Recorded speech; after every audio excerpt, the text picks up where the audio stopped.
pengaruh teman kok biasanya. Masa sih pengaruh teman ya? Semuanya itu pengaruh teman gitu kan.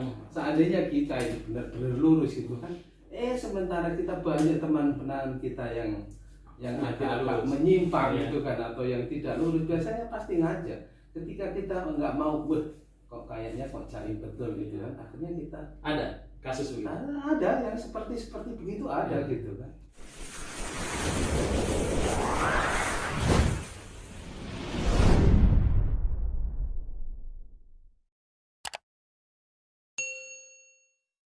Pak Konco, Pak Luyo, beliau ini adalah pemerhati masalah penyakit HIV/AIDS dari Dinas Pendidikan dan Dinas Kesehatan Kabupaten Penajam Pasir.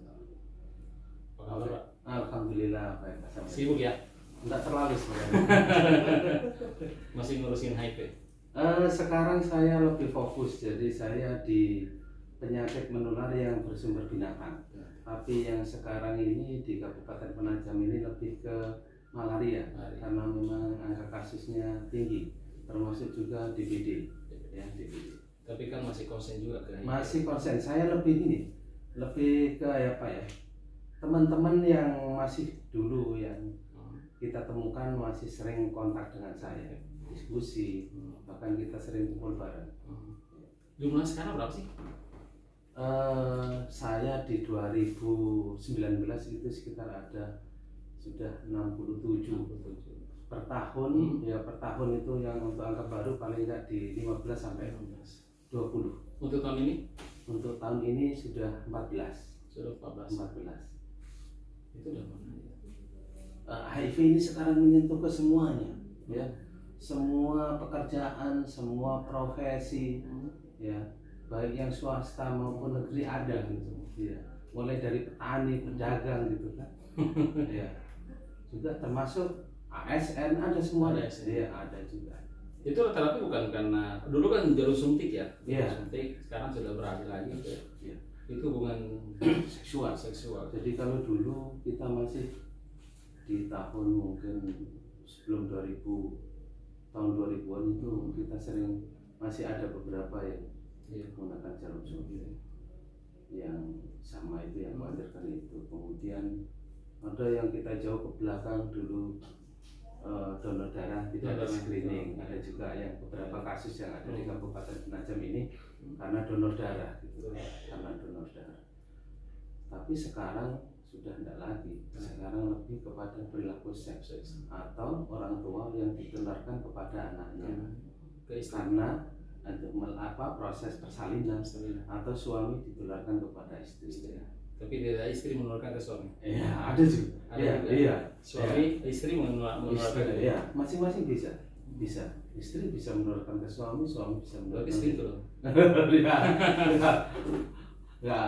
Ya, kurang tahu yang seperti itu. Yang jelas gini, hubungan seksual, yang jelaskan hubungan seksual gitu. Tapi tingkat kematian tinggi juga ya. Tingkat kematian untuk HIV/AIDS ini tidak tinggi. Ya. Setahun ini ada 2. Yang kemarin yang terkonfirmasi ini dari teman bilangnya ada 2, termasuk tidak tinggi. Sebenarnya orang sekarang sudah paham kok, sudah banyak juga karena kasus-kasus yang ada sekarang ini mereka bukan dari penjaringan kita. Kalau penjaringan kita dari ibu hamil, yang ada kan semuanya diperiksa sekarang. Ya, dari kehamilan pertama, kedua, ketiga kan semuanya diperiksa itu. Karena itu termasuk HIV-nya, termasuk malarianya, termasuk hepatitisnya. Alhamdulillah tidak kita temukan gitu kan.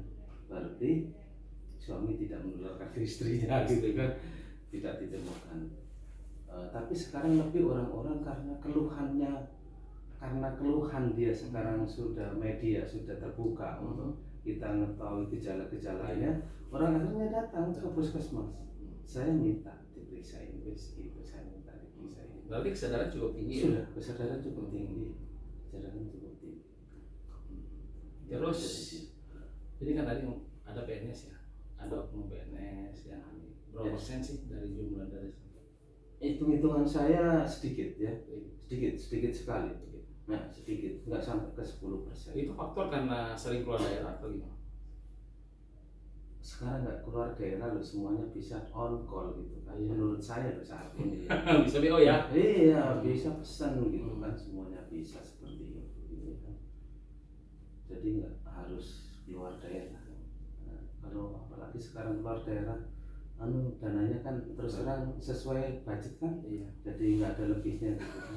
Bahkan untuk anak istri aja Iya. susah. Nah, untuk anak istri yang pesen apa, jelas tekor kita ya. Berarti on call aja ya? Oh, kalau itu biasa banyak kok sekarang.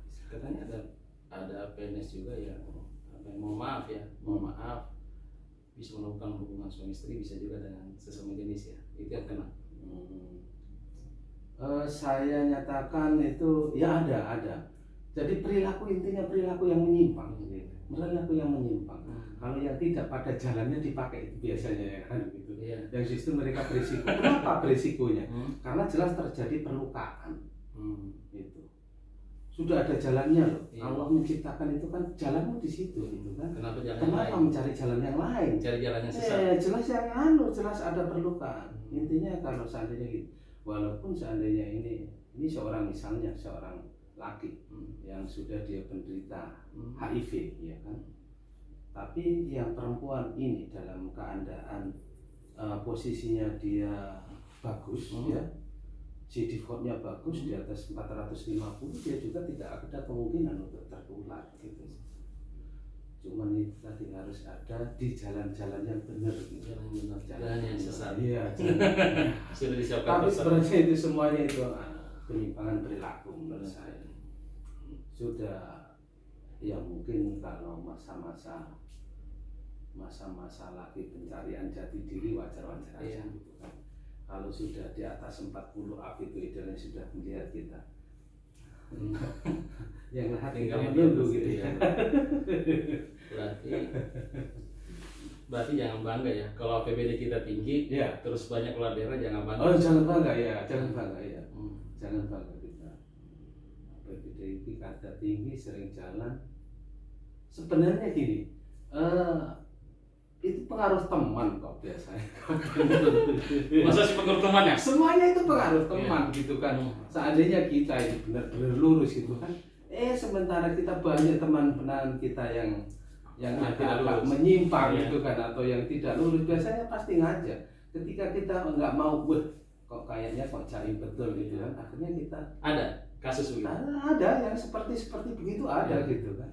Ada yang seperti orangnya alim, orangnya jaim, yang diajak ke jalan yang sesat, mau ya? Mau, ada yang akhirnya kena. Akhirnya ya ada yang ada nggak pelaku apa ya yang terinfeksi korban ini stres?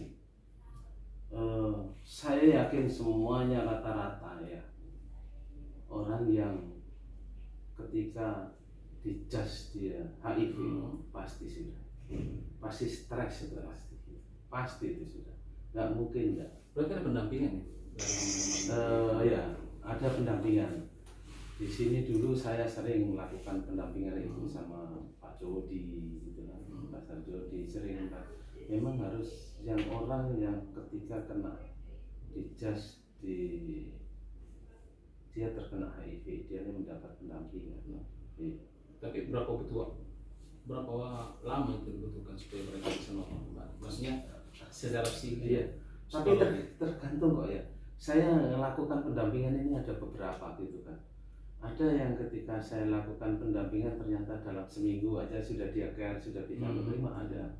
Tapi ada yang saya bahkan berbulan-bulan itu masih tetap dia menolak, masih dia tetap marah, masih dia tidak percaya dan ingin menyebarkan ke orang lain, itu masih ada seperti itu. Rasanya kok menyebarkan orang? Ada yang dulu yang pernah saya temukan itu rasanya dia kan memang dari awalnya berperilaku menyimpang gitu kan, berperilaku menyimpang. Ini kebetulan justru pekerja yang serabutan ini ya.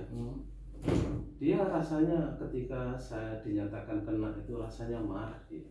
Jadi saya rasanya kepingin masih menyebarkan ke orang lain. Nah, ini yang sebenarnya harus. Tapi bisa meredam. Tapi alhamdulillah sudah bisa lah. Kemarin sudah bisa, sampai sekarang juga tetap kontak sama saya gitu. Tapi kalau sembuh memang nggak bisa ya? Iya.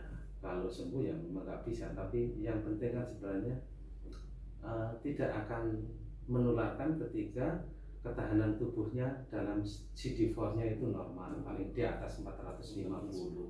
Itu virus HIV tidak ada kemampuan untuk menularkan ke orang lain. Makanya sebenarnya boleh-boleh aja seandainya sepasang HIV AIDS itu kan yang sudah suami istri itu melakukan program untuk melahirkan, mempunyai anak, itu bisa. Dananya tidak terinfeksi. Dan di anaknya tidak Tapi harus kontrol terus. Harus kontrol. Dan juga ketika persalinan biasanya langsung operasi. Sisa. Ada pesan nggak ke seluruh masyarakatnya supaya tidak terinfeksi seperti itu? Jadi pesan saya itu kembali sebenarnya ke moral gitu kan. Ya, kita yang bujangan, kita sudah usia cukup, kalau kepingin menikah segera menikah. Itu salah satu sunnah Rasul gitu kan.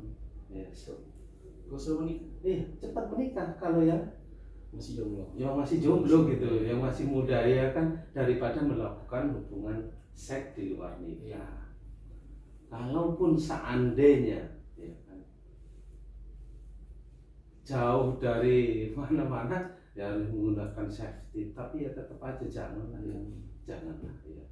Cuman memang ketika orang ditemukan sudah HIV itu yang problem pertama saat pemberian obat yang pertama. Ini mungkin yang pesan saya yang paling penting. Jadi obat ARV itu saat diberikan pertama itu dalam 6 bulan pertama itu adaptasi tubuh bukan main gitu kan. Ada keluhan mual, muntah, lemas, bahkan rambut sampai rontok. Ini yang kadang-kadang pemberian obat ini yang kadang-kadang nggak tahan terus putus. Ketika putus akhirnya nanti dia akan ngedrop, dan itu tidak menjamin. Umur memang di tangan Allah gitu kan, tapi paling nggak dengan ARV ini bisa mempertahankan kondisi tubuhnya. Tapi adaptasi 6 bulan awal ini yang benar-benar sebenarnya sangat-sangat susah. Ada beberapa yang memang orang yang tertentu yang tahan, tapi ada juga beberapa orang yang nggak tahan gitu. Akhirnya dia putus obat dan akhirnya kondisinya ambruk gitu. Kondisinya ambruk, dia jatuh ke badan. Nah, terus terakhir masyarakat sendiri menerima nggak orang yang terinfeksi HIV itu? Ada sekarang itu ada yang kalau ada yang menerima, ada yang enggak gitu kan. Terus terang mungkin persepsi orang masih dianggap bahwa itu perilaku yang menyimpang gitu kan, karena dia perilaku. Tapi kan Allah aja mengampuni kita gitu loh, masa kita kok enggak gitu kan. Jadi menurut saya yang terbaik seandainya pun kita tahu, tetap aja kita berteman. Toh dengan salaman tidak menjadi penularan kita, dengan makan bersama, bahkan satu gelas bersama juga tidak menularkan ke kita gitu, nggak usah takut. Salaman, jabat tangan, pelukan nggak apa-apa, kecuali hubungan seksual dan atau donor darahnya ketika tanpa di screening itu tadi. Jadi nggak usah takut. Tapi masyarakat sudah sekarang ini dengan terbukanya media, masyarakat mulai sadar. Mereka sekarang banyak kok membaca, ya kan? Kalau dulu kita menemukan itu aja. Contohnya, kalau kita dulu itu menemukan HIV itu harus melalui screening, ya kan? Screening ke tempat-tempat, kafe-kafe, bahkan kalau dulu di sini ada tempat-tempat prostitusi kan kita sampai ke sana gitu kan. Sekarang enggak, sekarang orang sudah mulai nyadar, saya periksa gitu. Ya itu tadi, cuma ketika positif yaitu tetap stres dan adaptasi minum obatnya ini ya. Sebenarnya penderita HIV itu akan tetap bertahan lama hidupnya. Yang pertama dia yang jelas harus berubah perilaku hidup bersih dan sehat. Kalau awalnya dia begadang sampai malam, sekarang kebutuhan tidur 8 jam. Biasakan olahraga, yang minum keras berhenti, stop gitu kan. Gizi yang cukup. Terus yang paling penting jangan stres, itu aja. Nah, istiqomah, mendekatkan diri kepada Allah. Kembali ke jalan yang benar. Kembali ke jalan yang benar. Iya. Oke, terima kasih banyak. Oke, semoga sehat selalu. Siap. Terima kasih banyak. Sama-sama kita berjuang untuk HIV. Siap. Iya. Terima kasih. Walaupun kita di luar programnya, kita tetap jadi pemerhati. Siap. Oke. Terima kasih banyak. Ini sama-sama. Assalamualaikum warahmatullahi wabarakatuh. Waalaikumsalam warahmatullahi wabarakatuh.